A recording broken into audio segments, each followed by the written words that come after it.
Hello అండి. నమస్తే. ఈరోజైతే పెళ్లి ఫోటోస్ చూద్దాం కదా అని చెప్పేసి ఆల్బమ్ అయితే తీశానండి. ఎప్పుడైనా సరే ఆల్బమ్ అప్పుడప్పుడు తీస్తూ ఉండండి. ఎందుకంటే ఫోటోస్ అన్నీ కూడాను ఒక ఫోటోకొకటి అతక్కపోతూ ఉంటాయనమాట. మా ఫోటోస్ కొన్నైతే అలాగే అయినయి. మేమైతే ఫోటోస్ బయటకు తీయకైతే చానా రోజులైపోయింది. ఇక అలా తీయపోవడం వల్ల ఫోటోస్ అయితే ఒకదానికొకటి చాలా వరకైతే అతక్కపోయాయండి. ఇక్కడైతే నేను పట్టు చీర కట్టుకున్నా చూడండి. ఈ ఫోటో అయితే మనం ఫోటోని టచ్ చేస్తే రియల్‌గా చీర గాని, ఆర్నమెంట్స్ గాని పట్టుకున్న ఫీలింగ్ అయితే వస్తుంది.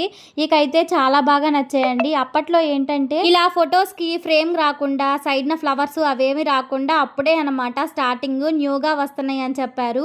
ఇక మా ఫోటోస్ ఇంటికి తెచ్చిన తర్వాత మా పెద్దవాళ్ళకైతే అస్సలకి నచ్చలేదు.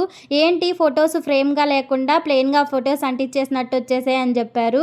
కాకపోతే ఏంటంటే పోను పోను మా ఫోటోసే చాలా క్లారిటీగా అనిపించాయని అందరూ అన్నారండి. చాలా బాగా నచ్చాయన్నమాట. తర్వాత వీళ్ళే అనమాట మా అమ్మమ్మ, మా తాతయ్య. అంటే మా ఆయన వాళ్ళ నాయనమ్మ, తాతయ్య అనమాట చనిపోయారు. సో వాళ్ళదే అనమాట. మాకైతే ఇప్పుడు సంవత్సరికము.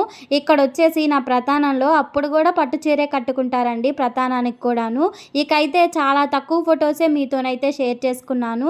డీటెయిల్‌గా ఫోటోస్ కావాలనుకుంటే నాకైతే కామెంట్ సెక్షన్‌లో మెన్షన్ చేయండి.